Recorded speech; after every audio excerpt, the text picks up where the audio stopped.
If you have been enjoying Edinburgh Business Stories and you want to keep up to date with some of the new episodes we've got coming out every other week, then why not subscribe? The stories, the guests we have are absolutely incredible and we wouldn't want you to miss out. Ben, great to have you on the podcast. Yes, thank you. So, nice to see you again. Yeah. Give us just a little bit of context, who you are and what you do. Yes, my name is Ben Martin. I have a company called M&M Consultancy and Training, and we specialise in training and consultancy and installing a safe system of work for specialist disciplines such as ventilation, low voltage and electrical, pressure systems and water safety treatment for predominantly healthcare, but also the wider FM world out there. So that's what we currently do at the moment. Previously, I had a company called Duct Clean Scotland, or DCS, which I subsequently sold to a PLC around about 12 months ago. So I had to do something, so I thought it'd be good to set up a consultancy and training company, which is what I've been doing and working hard for the last 12 months or so. Amazing. Wow, what a story. Looking forward to getting into it. So yes. Go back to the beginning. How did this all start? Okay. So I was actually in the army. I just started the army days. Actually, but go before that. Where did you grow up? Right, I grew up in Bonnyrigg, in Midlothian. Uh-huh. So I'd moved from Australia when I was 5 years old. Yeah. My mum and dad, I was born in Scotland, then my mum and dad moved out to Australia early on when I was about 6 months old. I spent 6 years in Australia. My brothers and my sisters were born in Australia.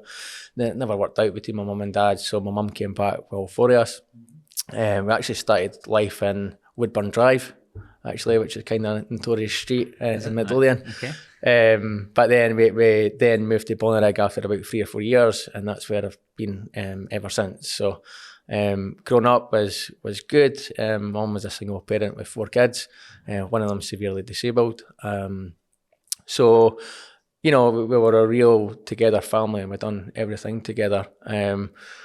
That changed when I went to the army. So I joined the army when I was 21. My mum couldn't look after my brother on her own anymore because she never had my help. Mm-hmm. So my brother then became a resident at the Royal Blind School in Canning Lane in Edinburgh. And I joined the army. I joined the army. I joined the parachute regiment in the British Army. And during my service, I had a bad accident. So I basically fell 65 feet off a piece of training apparatus and I broke both my legs. Pretty sore at the time.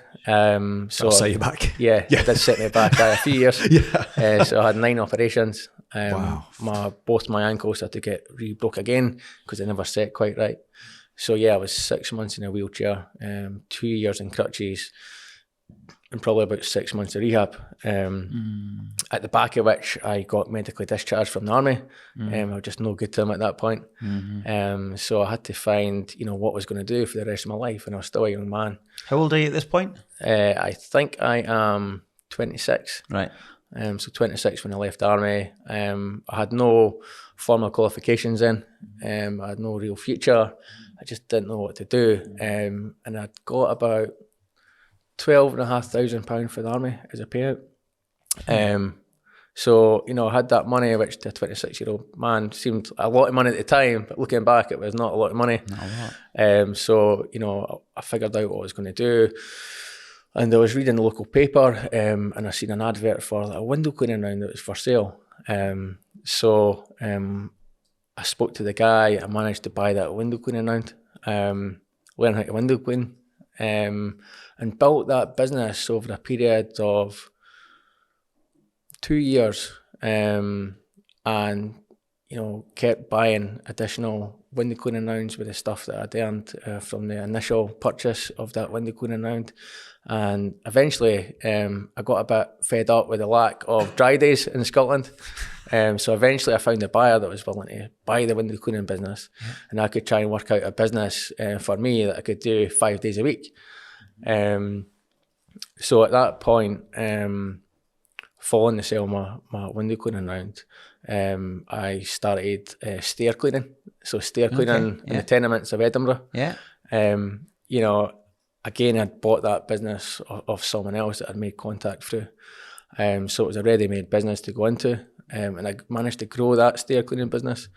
Again, I'd done that for about 18 months to 2 years, making pretty good money. And is this just you on your own, or had you employed others at this point? At that point, I'd employed 1 or 2 employees to help me. Yeah. And stair cleaning, it's not very nice. Yeah. You get grit in the back of your throat and your nostrils are black by the end of the day. But it's actually quite good money. You can charge £25-30 a stair. You can do 4 or 5 stairs an hour. If you do the maths, it can be quite profitable. It's not very pretty. It's a bit of a niche and a bit dirty, but for me, it was great because I could work that 5 days a week. Yeah. Following that, I got a bit fed up of that. It wasn't really what I was wanting to do. I was at a business awards, and I think it was a business awards at Midlothian Council. I'm sure it was held in Musselburgh, just by the river. There's an establishment there, and I got speaking to someone, and they mentioned that there was this duct cleaning legislation coming in. Within 6 months. So my ears pricked up. When I got home, I was reading all about this new legislation that was going to come in called TR19. I didn't know really anything about ventilation and how it worked and kitchen extracts, etc. So anyway, the following week, I booked myself on a flight to go down to London. I managed to do the course. It took me 5 days to do the course. And then I set myself up as a duct cleaning business. So I thought long and hard about the company name and branding, and I found that Duct Clean Scotland was available on Company's House. So I managed to sort of pinch that name, created a website. I paid my mate like £10 to create a logo for me. And I started on my way with Duct Clean Scotland. So why you've gone from, so you're in the army, and then you set up a business. Well, you bought a business, and then you sold a business. You bought a business, sold a business, and then you came up. Why don't you just get a job? Was that just never? Yeah. Do you know what I mean? What part of you was like, oh, I'm not working? I think to a certain extent, no one would take me first of all, because I never had experience at anything. And we were just coming out of, or just going into the recession in 2006, 2007. And through choice, I just couldn't get a job, so I tried and create my own market, which was window cleaning at that time. And I've always been pretty self-driven at what I do, so I always get up early in the morning, always sort of push myself when I'm working or at the gym or whatever that may be. I've always been quite a driven person. So it suited me to be self-employed at the time. So that's why I chose window cleaning out of necessity, because there was no other jobs there. And I suppose after 2 or 3 years, other people might get this when they're self-employed. You almost become unemployable. Yeah. Because you're too fixed in your ways. What you think is the right way is the right way, usually. Even though it might not be, you still believe and are passionate enough to think that, it is the right way. So, after 2 or 3 years, you just become unemployable. And that's what I became. So I always had to sort of make my own way in whatever I done, whether it be, in the army or window cleaning or stair cleaning or duct cleaning or consultancy and training. You need to sort of make your own way. If you don't find something that fits, I found that, just do it myself and try it myself and try it my way, which, seems to have worked so far. And so Ben, you've obviously gone from window cleaning, which I guess was residential. Yes. Then stair cleaning, still residential? A bit of both. A bit of residential, a bit of commercial also. All right, okay. Yeah. And then obviously duct cleaning is probably more into the commercial side of things. Yeah, purely commercial, yeah. And so for anyone listening to this as well, just to kind of spell out, go and explain what duct cleaning or duct is. Yeah, or ventilation. Yeah, me as well. So ductwork distribution forms part of a ventilation system. Yeah. Okay, and a typical ventilation system you might be used to in an office or in a large building in a hospital is basically, to cut a long story short, is to get the air that's outside, to clean it up and to pass it over the workspace for the health and safety of either it be patients or office workers, and protect the staff as well. So there's no CO2 gets in. And duct is just a part of the ventilation system. So a ductwork distribution distributes the air from the air handling unit or the fan throughout the workspace. So that's what I mean by duct. Yeah. Cool. There is another side to it in duct. When I first started, so you get kitchen extract systems. So when I first started DCS, we went into the world of kitchen extract cleaning. Okay, and with that, you need a formal certificate to say that it's been done correctly because it's a fire risk. Yeah. So you start from the canopy where they do the cooking, and then you work your way up to the ducting, which is normally caked in grease. Yeah. Then it might go through various different components before it discharges, usually on a stack in a roof that's 60 feet up. Yeah. Down Nicholson Street. So that's what I mean by duct cleaning. So back to when I started duct cleaning with DCS. I had got the brand, I was ready to go, I was on my own, and I was on my own for the first couple of jobs. I wanted to again build my business, get familiar with what I was doing first of all. But luckily I did have a good group of mates that could help me. So my very first job for DCS on my own in my new branded van, I'd got all the tools, all the gear, no idea. I spent about £10,000 in machinery, state-of-the-art steam cleaners, a brand new van, all the best chemicals. And it was a Chinese restaurant down in Portobello. And I came equipped with my new shiny steam cleaner that I was paid about £5,000 for. I got my mate to cut an access door in the fan because I didn't know how to cut an access door.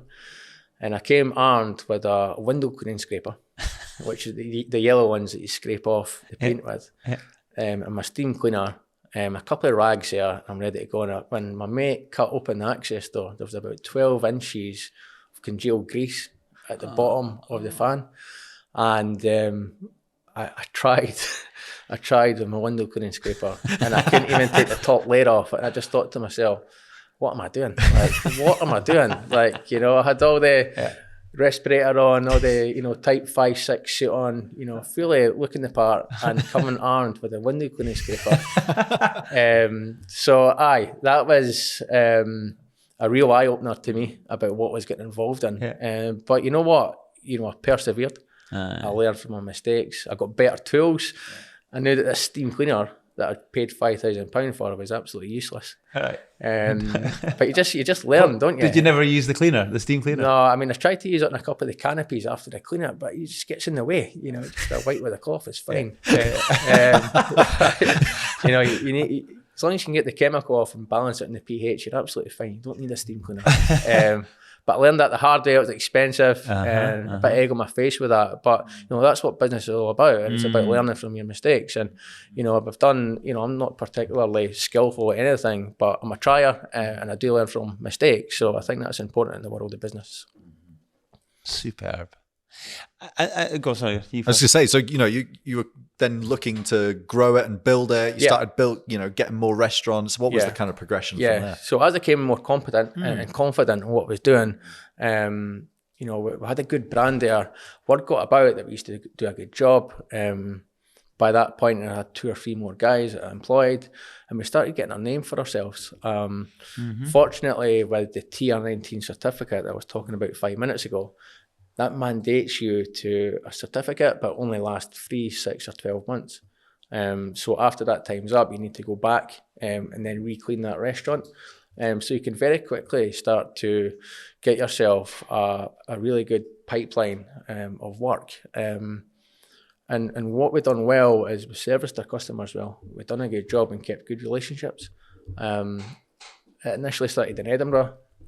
Then as we expanded, we moved out to Glasgow, Stirling, Aberdeen, Inverness, and very quickly we started to build a good portfolio of customers.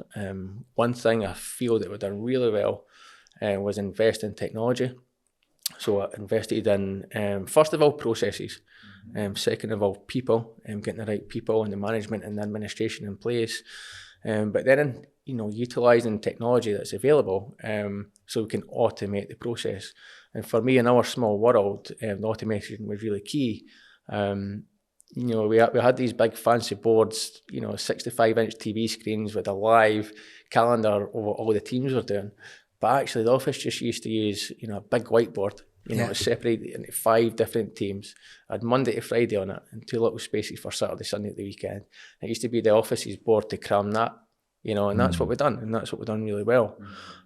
So, you know, I think, you know, the people were important, having the right people, you know, at the right time in the right place, having the right processes in place, so that the administration team and the management could just look at the process that I'd spent a bit of time on in the beginning, to say, right, okay, in the event of this, you know, for example, if a restaurant doesn't get back to you on the automated email, it then gets followed up with a text. So we had an API that would send the text out to that customer. And the third process is, we had 4 processes: phone them up, find out if there's a problem, if they missed the email, if they were ill, if the restaurant had closed. And the 4th process was going to see them. So these various different processes, you know, worked well for us. And not only are you getting return customers, but if it goes wrong, you're finding out what went wrong and how we can help, and how we can sort of improve that the next time. So I suppose it's just a mix of marginal improvements as a company, that we were really on it as a team, and why we managed to grow so quickly. Yeah. It's interesting as well what you're saying there. You know, if you look back even to your window cleaning business, actually it's a recurring revenue business. Yeah. So too is stairs. Yeah. But actually the difference with ducting is actually it's recurring revenue, but it's driven really by legislation, right? Yeah, legislation. Insurance companies are the biggest, because a lot of these restaurants, they couldn't actually get their insurance without a Tier 19 certificate. So that's really kind of what enabled us to grow so quickly, and become, you know, one of the biggest names in Scottish ventilation compliance within a few years, you know. So, you know, we're about to hear the next phase of that story, but if you go back to what you said there, that awards dinner that you went to in Musselburgh, if you hadn't picked up on the fact that someone had said that legislation, you might never have absolutely. done this. I wouldn't have done it, but, you know, I've always been an opportunist. Again, not particularly skillful, but definitely an opportunist. And, you know, I take opportunity. And I'm really quite fixated if I've got an idea or, you know, it'd be a new business or a new opportunity within that business to really sort of follow it through. So, yeah, absolutely. I'm glad I went to the awards first of all, and I'm glad I took the risk, because I had a great window cleaning business before that.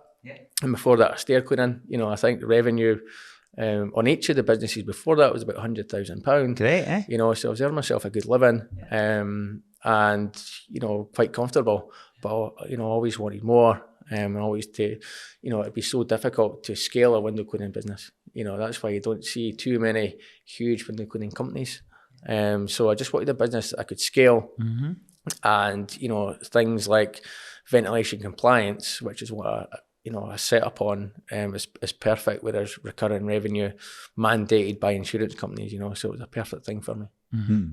And so you gradually then transitioned as well from doing, you know, the little Chineses to then actually doing much bigger, more corporate. So how did that kind of come about, and what impact did that have on the business? Well, I invested in myself, first of all. Got some further education. Got a diploma at college for mechanical engineering. And, you know, really studied in general ventilation, so your big hospitals, your big industrial sites, your schools, your universities, your pharmaceuticals. I really made the jump out of necessity because we got asked to do this pharmaceutical plant, a well-known, one of the biggest in the world, up in Aberdeen, and they asked us to take some samples of the ventilation system. I shouldn't tell this story, but I'll just tell it anyway because long enough's passed, right? And I wasn't really up to speed with exactly how you tested general ventilation systems. So I knew it was a device, and I knew you measured dust, right? So what I'd done is I said, yep, I'll be up. And went into the state-of-the-art pharmaceutical system. It was an ISO grade 8, which is like, you know, the absolute pinnacle of clean room. And met the site manager. He was like, you know, we're absolutely desperate on you. We really need to know these ventilation systems cleaned. So what I'd done 2 days before is I went on Amazon and I got a paint measuring device, right? That had a digital screen on it. And I totally blagged it, right? and I went in to the plant room and I'm like, oh my God, this is huge. And opened up an access store, and I was up a set of ladders by this point, so you couldn't see me. I had my head torch on it. Again, I looked the part, all the gear, no idea. And took a sample, and I was like, wrote it down. And he's like, what is it then? What is it? I'm like, no, it's going to need clean, mate. I'm sorry. And at that point, I thought, I really need to upskill myself and know what I'm doing. I got away with that one. And I learned from it. And I really took it really seriously after that. So after that point, I went and upskilled myself in a training course, got a diploma, and really started my way on getting a further knowledge of general ventilation systems. And we really took off for that. And, our first real monster of a job was the East Lothian Community Hospital. Again, by that point, I'd upskilled myself enough to really know what I was doing, funnily enough. And it's a huge job. We were there for 6 months. So with a team of 4 on the East Lothian Community Hospital for 6 months. We've done a fantastic job. We developed a really good reputation. And ever since then, up to the point of the sale, which we'll talk about, we just really developed a really good name for ourselves. We've done the job correctly, and our compliance is spot on. I really knew what I was talking about. I was always on site. And when you're speaking to not just site managers, you're speaking to infection prevention control from the clinical side. It's really important that you have that sort of aura about you and that you know what you're talking about. You can talk about a ventilation system with your eyes open and not pretend, that's what I've done. So after the East Lothian Community Hospital, we went from hospital to hospital, cleaning ventilation systems, cleaning huge buildings. And I think the pinnacle that we reached with DCS was being asked to rectify some of the issues on the Sick Kids Hospital in Edinburgh. So I really say that was really the pinnacle, that we were trusted with such an important job. I think if you can remember, in the times of COVID 2000, where it was just before COVID, actually, there was a public inquiry opened, not yet open, but the Sick Kids was supposed to open, and then it had to close before it opened because the ventilation wasn't quite right. Yeah, I do remember that. Yeah. So that was to do with air changes in the hospital, but a byproduct of that was they found that the ventilation system was dirty as well. So we had built up a good enough name by that point for us to be trusted with such a job that was in the national interest of Scotland. That was an embarrassment for the politicians. The NHS were up in arms about the company that had built the hospital that failed. So it was a real milestone for us to be able to be asked to test, first of all, the ventilation system correctly this time, and then clean it. That job just came at COVID, and it really sort of propelled the company and set us up for that set me up for that eventual exit from the company. A couple of years later. But we had 12 guys full-time on a price plus contract on that job, which was obviously fantastic for us as a company. But yeah, to be given that responsibility, because the paperwork and the compliance-driven evidence that you need to produce at the end of that job was unbelievable. And it really cemented our place, I feel, as one of the sort of top companies, not just in Scotland, but in the UK for ventilation testing and compliance. And, it always looks good in the CV. And how important do you think that particular appointment then was to what happened later on with regards to an approch from an acquirer? I suppose it was certainly good on the books at the end. But moreover, it gave me and our team and our management at the time, but by that point I'd employed an operations manager. That was actually my brother-in-law, Paul. It just gave everyone, a boost in the company that we are, really good at this, and we're getting really good feedback. And it really propelled us on to other major jobs, in Glasgow and Aberdeen, some of the biggest hospitals in Scotland, the Queen Elizabeth in Glasgow, the biggest acute hospital in Europe, and really just get that niche. And it's such a niche for us, because a lot of people are scared when they go into healthcare, and people think that or automatically assume like a plant room in healthcare is like the Starship Enterprise. Right? But it's not, right? It's absolutely not. But it's the same as any other ventilation systems. Okay, there's a few more checks and balances and a few more bits in the box that you need to understand, like components and filtration. But essentially it's the same. And I suppose I've got a higher risk appetite than anyone else, or anyone else at that time within my industry. So I feel, I had the confidence to be able to stand up to these clients and say, this is what we can do for you. Here's how we can help. Here's the documentation you'll get at the end of that. And just give them that sort of warm, fuzzy feeling that they know, that they're dealing with someone that knows what they're talking about. So, I think it had a massive effect on the brand as a company, and definitely set us up for selling. So tell us about the sale. How did that all come about? Happened about 18 months to 2 years ago. It was really bizarre. We actually got an offer from 2 PLCs within 2 weeks. I have no idea how or why or the reasoning behind that. One was a random phone call that I got from a PLC down in London asking if I'd be interested in selling the company. By this point, we were doing relatively well.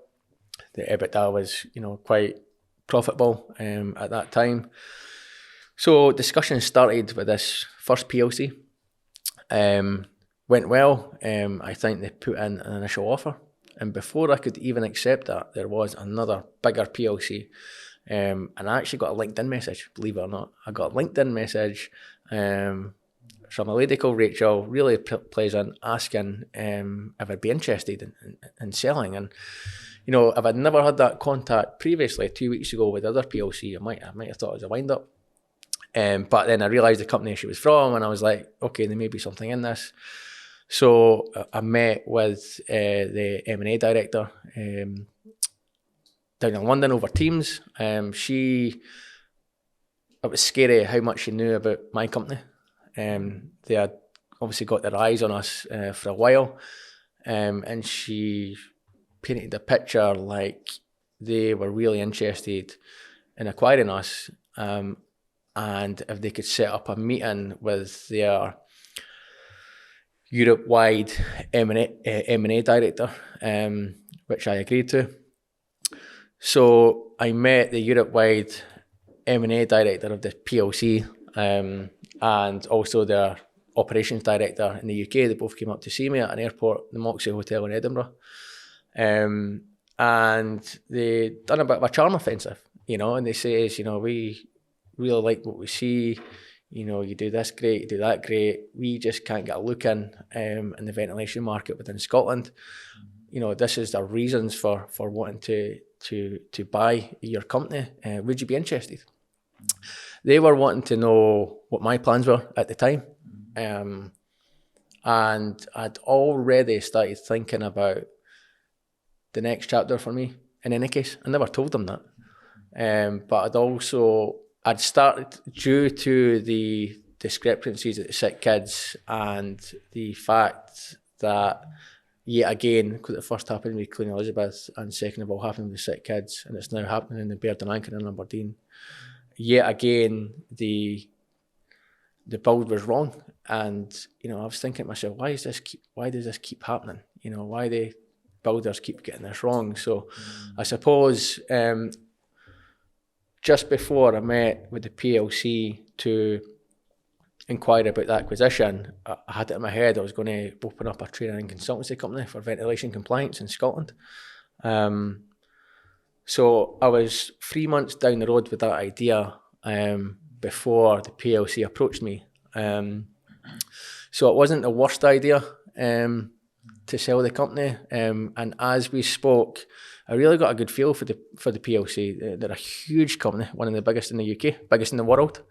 And can you say? I can say it's Rentokil. So Rentokil PLC or Rentokil Initial bought the company eventually. And I just got a good feeling about them. The guy seemed genuine, the director seemed genuine.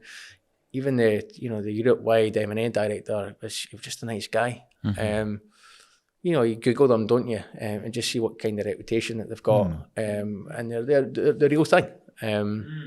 And they're mandated, I think, to buy a certain amount of companies around the world every year, so it made it more plausible as well. And you know, when I say to my wife, you know, this is, you know, this thing might happen, you know, and she says, well, you've not got the offer yet, you know, you're making good money, you know, we'll have a nice life, just hold your horses. And I said, right, okay.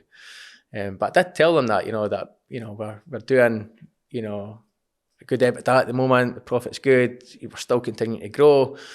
And they just says, right, you know, we're taking all of that in consideration, we'll be in touch in 2 weeks with an offer. So yeah, then the offer came. So it came by, well, funnily enough, it went in my junk folder for my email. So I'd never seen it. And then the guy, my accountant at the time and business advisor, was like, you know, I've still not heard from them, you know, what's happening? I was like, well, I don't know, that's strange. So he phoned the M&A director, the Europe-wide one, to say, you know, we've not heard anything, you know, what's the story? Are you still interested? He's like, are you joking? He's like, yeah. He's like, I sent you an offer. And he's like, well, we've not seen it. I was like, right, okay. So anyway, my accountant phoned me at the time and he says, Ben. I said, yes. He's like, he's sitting down. I said, no. Do you want me to sit down? I had my phone on speakerphone this time and my wife was there. And they'd said the amount, you know, and I was just completely blown away. So I'm not going to specifics, but I got a 9.2 multiple on my EBITDA. So great. Multi-million offer.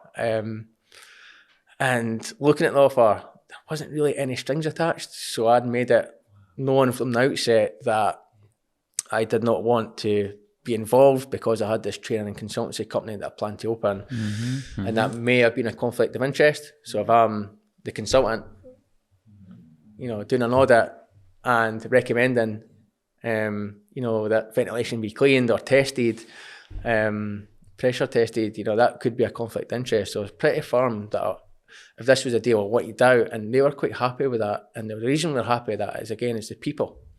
The people that were already in the company in place, the administration that had been with me since the very start, since the, you know, the stair cleaning days and the window cleaning days, which I'd built really strong relationships with them. You know, the automation, they were quite happy for me to walk away. So... And so, go on, if you were to try and lay it out into kind of maybe whatever the 3, 5, whatever key reasons why Rentokil wanted to buy you, what would you say they were? I think brand. I think the brand was strong at the time. I think, you know, that's one of the reasons. Some of the reviews that we got, some of the external, these, you know, 5-star reviews that you get on Google, they mean something. Yeah. You know, and I know, right, at the conference that the PLC do worldwide, Rentokil, you know, within Europe that they have annually, you know, that was one of the things they brought up on the screen was, you know, we bought DCS, look at the reviews that they've got, you know, this is a fantastic company, they know what they're talking about. So that's not to be, you know, don't think that's not a big thing, because it is, and because I've seen it firsthand, certainly from my sort of small experience. So the brand, the reviews, the technical competence of the guys, right? So I made sure that I trained all the guys myself. I made sure that the guys just knew what they were doing at all times, and were really competent. And that's one of the other reasons that Rentokil bought me, because they just never had the competence of the guys to be able to do the job. So when you go into a hospital, you know, and you look at these huge ventilation systems, you just scratch your head and say, where do I start? You know, and through sheer determination and upskilling both myself and my workers, we were able to do that. So that's another reason, is the competency of the individuals that you employ. Technology was a big thing for us, right? Technology was matters. So both software and the products that we were offering, really technical products. So products like AeroSeal, which actually seals ventilation systems from the inside. It's quite a complicated product. It involves taking calculations for energy efficiency, talking about fan curves, etc., talking about surface areas. So anywhere where there's a niche, we were quite a niche company doing niche things that had niche products, and the profitability was excellent. So I suppose that's the biggest thing, was the actual profitability, not turnover, because turnover wise, we were under 2 million, in turnover. But our EBITDA was fantastic, So, the old saying, turnover for show, profit for dough, absolutely the case in our circumstance. And I think they're the main reasons. And you'd said earlier off camera as well, but the idea that Rentokil were struggling to compete with DCS. Yes. And struggling to get a hold in It's funny, Scotland. like even during the negotiations, because for the terms for the SPA, we were coming up against Rentokil all the time, and I was having a little chuckle because I couldn't tell anyone in the office. I couldn't tell anyone what was happening.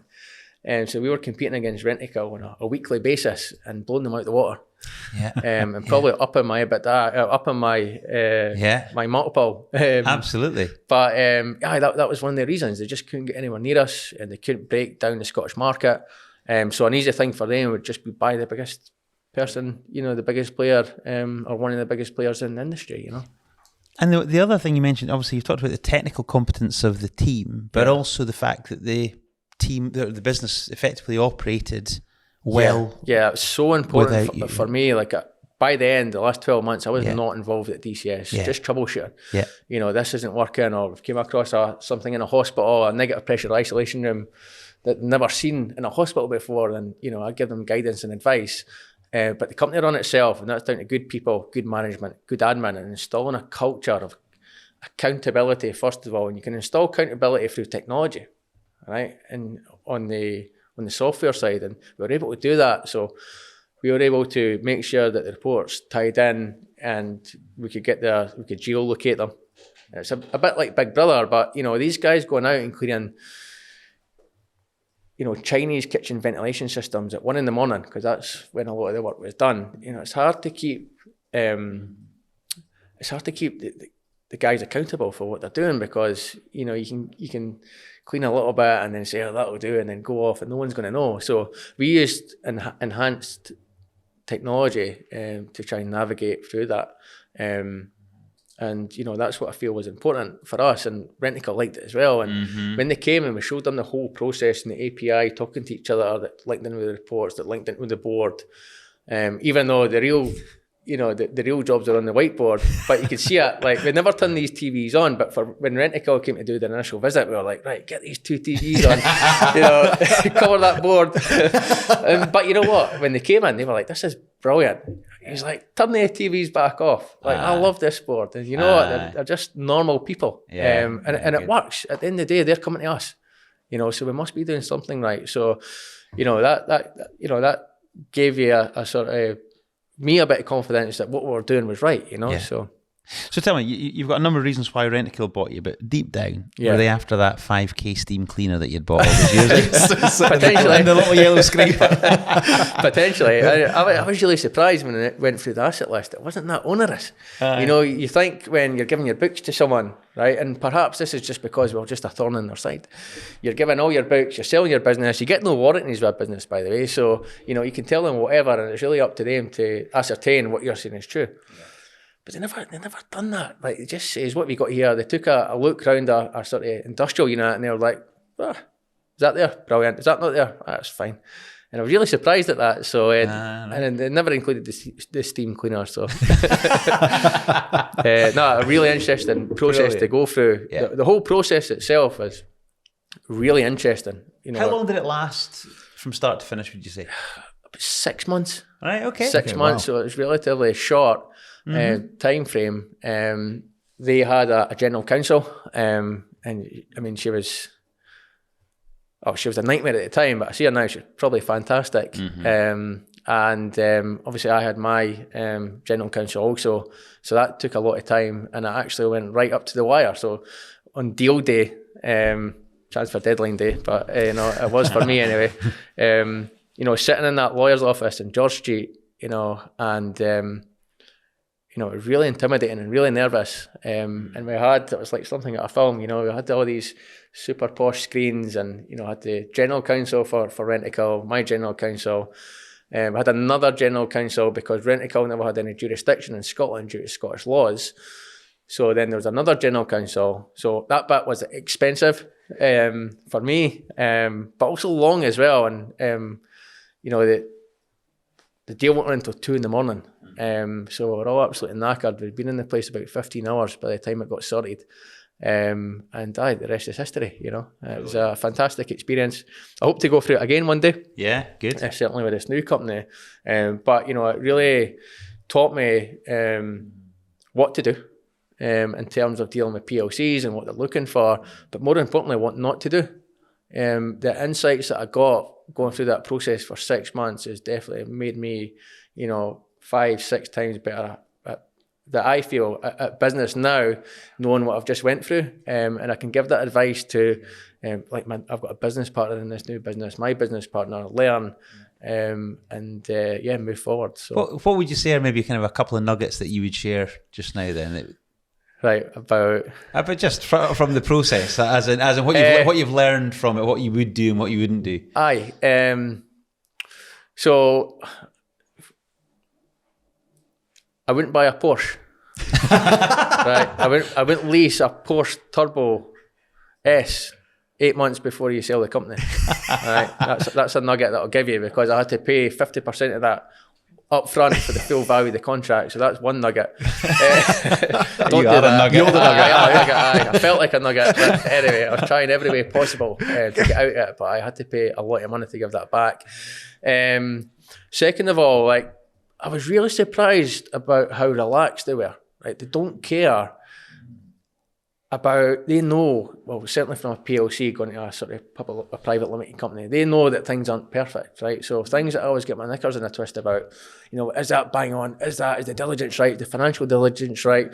What if they know about that trip down to Blackpool, my missus, I says I was, and it's true, right? But they know that. Right, they know that, and they buy these businesses. So that comes in the adjustments, right? And that was a real eye opener for me. So you've got EBITDA, and then you've got adjusted EBITDA. And honestly, it was like Christmas to me. I was like, "What do you mean?" So that lads' weekend I had down in Blackpool, or that time I went to Dubai with the wife to go to a conference. You mean you can put that back in? They're like, "Yeah." I'm like, "Brilliant," So it's adjusted EBITDA that really opened my eyes. I mean, there's probably lots of others that I can think of. The team, just make sure you've got a good team. If you've got a good team, you can take yourself out of that business. The business can run itself. That's what they're looking for. If you want to do other things, when you do sell, you can. And, that's really what's been important. I've had the best team at DCS. I'm still mates in them all. Great. I think that's what's most important. Having a good, strong team, not too much of a high turnover of staff. I've always paid my staff a little bit more, or quite a bit more than other companies that were in our field, and I think that brings the whole togetherness. It creates more like a family, company, which I think is really important and served us well. Yeah. And now with this new business, you're traveling the world, and that's all quite exciting. Yeah. So as towards this sort of final few months at DCS, I knew that it was probably going to happen. And again, because I'd upskilled myself in the past, I was fortunate enough to be asked to be a consultant for the NHS. And I was doing various inspections on ventilation systems that were in, not a good state, and risk assessing that. And during my time doing that, I actually met my now business partner, who was an authorising engineer for NHS Lothian. An authorising engineer is a subject matter expert, top of his game, who provides independent advice and guidance for specialist disciplines such as ventilation to the NHS. It's a formal appointment, a really important appointment, and I became really friendly with this guy. His name's Jamie, fantastic guy, technically an absolute genius. So a couple of months after that, and I'd got news that was probably going to happen with Rentokil, I phoned Jamie up and I just said to him, look, this is going to happen. I know we've worked together a long time, for a while, but I would like to create a formal business. How do you feel? I don't think he was that jumping up and down about it, to be honest. He lived in Carlisle. So I said to him, why don't you come up, just spend 20 minutes. I'm only asking for 20 minutes, and I'll tell you exactly why this is a good idea. So he came up, and he stayed in my little training centre for 4.5 hours. I'd done a bit of SWOT analysis, done a bit of forecast, and managed to get him. So I think I had a good laugh about it at Christmas there. He came up with his wife, and his wife buggered off to the Gyle for a couple of hours. And he said to his wife at the time, I'm just going to listen to what he's going to say. I'll probably tell him to F off. And that'll be that. We'll go back to the day job. But 4.5 hours he's there. We just seemed to really hit it off. The same opinion. What can we do to improve, Scottish healthcare compliance, in healthcare, because as I mentioned previously, you've got the Queen Elizabeth, which was an absolute disaster. There's public inquiry about that now. We've got the sick kids in Edinburgh, again, public inquiry about that now. And what's happened and what's changed and where's the necessarily training courses to be able to learn these skills. So that's what we've done. And after the sale, I sold the business on the Friday. No, I sold the business on the Thursday. I had a barbecue with the staff and summer renticle on the Friday. And on the Monday, I was back in the office with this new business. So it was a bit of a whirlwind. If I could go back, I would have taken 6 months out and, spend time with my family and kids. It wasn't like that. And yeah, instantly, mostly down to my business partner, because he was a known quantity in the world of being a senior consultant, authorising engineer. We just broke down the doors of almost every NHS board in Scotland within about 4 months. NHS Lothian, Greater Glasgow and Clyde, NHS Tayside, NHS Highland, NHS Grampian, Dumfries and Galloway, NHS Borders. Very quickly established ourselves to be in these formal roles for the NHS, and it's been really important. We've seen huge growth in the company, and we've been in business. We started trading last January. We had our end of year in September, so this is our first full year. And yeah, we've now got 8 employees, full-time employees. We will do 7 figures in the first 12 months, full 12 months. And that's really a testament to my business partner and the team around us that have sort of just got to the grips with myself and Jamie's mentality that to work hard, to do the right thing, to provide a good service and keep the client happy. So yeah, it's been an absolute whirlwind, during which last year I got a phone call, again out of the blue, just so weird, from Qatar. And it was a person in Qatar, and what had happened is that the hospitals in Qatar in the Middle East are usually built to American standards, so usually built to ASHRAE standards. But then when the building's built, their pre-planned maintenance, the structure they follow is sometimes, for example, Australian standards. Fortunately for us, someone had a think to say we should use British standards. Exactly the same British standards which they use in the UK hospitals, which is fortunate for us. So it's not like we're going over there teaching them, something we don't know. This is what we do. This is our day job. So fortunately, we really hit it off in Qatar. And myself and my business partner, Jamie, set up a company in Qatar. We were thinking long and hard about the name, but we called it M&M Consultancy and Training, Qatar. Right? That's what we've done. The exact same as here, just with a Qatar at the end. And very quickly, we developed a really good reputation. Within the space of 3 months, we had so the first 4 weeks we had 100 guys through training, each for different disciplines. And I just had a really, really strong start. I never told you this before, but our actual company in Qatar has got more employees than the company in the UK. I just don't know what's happened. It's just really took off. So I'm often out in Qatar, mostly doing business development now, because the trainers that we've got employed from us now go over and fly to Qatar on a regular basis to provide training services to the equivalent of the NHS out there, but not just the NHS or the Ministry of Public Health as it's called out there, but also private hospitals, and there's lots of private hospitals in Qatar. So yeah, Qatar's been an absolute success for us. And then just recently, I'm back from Saudi Arabia. So again, we got slightly different this time. I can't talk about it too much, but we were asked to install a safe system of work and training and mentoring for an extremely important person in Saudi. So I'm really looking forward to that opportunity, to sending guys out there It's not quite as fun as Qatar. You can have a beer in Qatar. But certainly, we're delighted about the opportunity to spread our wings in Saudi. And we do have plans in September to go out to Dubai and create a branch out in Dubai also. So, yeah, it's been a complete whirlwind, I definitely have a bit of imposter syndrome, a little bit about what I'm doing when I'm standing up and taking these courses in front of 30 people in Qatar, try to work out my Bonneric accent.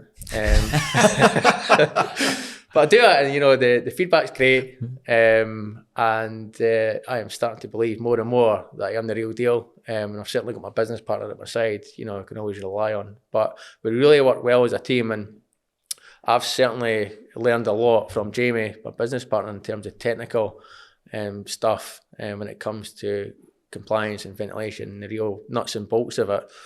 But I also think he's learned a lot from me.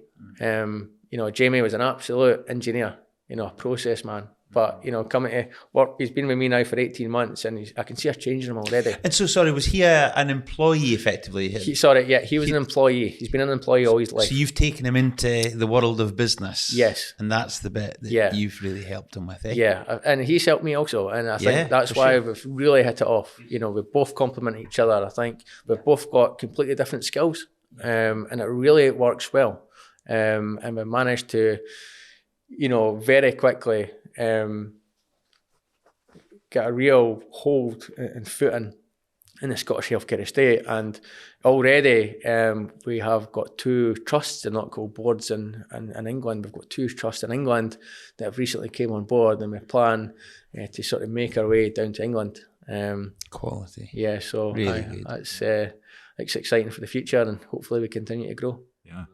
We ask all our guests, what is your guiding principle in business? My guiding principle is work hard, keep trying, don't take no for an answer. Yeah, I'm not skillful in any way, but I am a trier. And I'll keep trying, and just because someone says no, that's not the end of it. We'll find a way that we can get to our way of thinking. Keep trying. Absolutely keep trying. You don't need to be the best at anything, but always try and be that little bit better, and hopefully it'll work out. Ben, it's been amazing having you on. You. What a story so far, and it sounds like you're just getting started, so all the luck in the future. Congratulations, mate. Thank you. That's good. Thank you.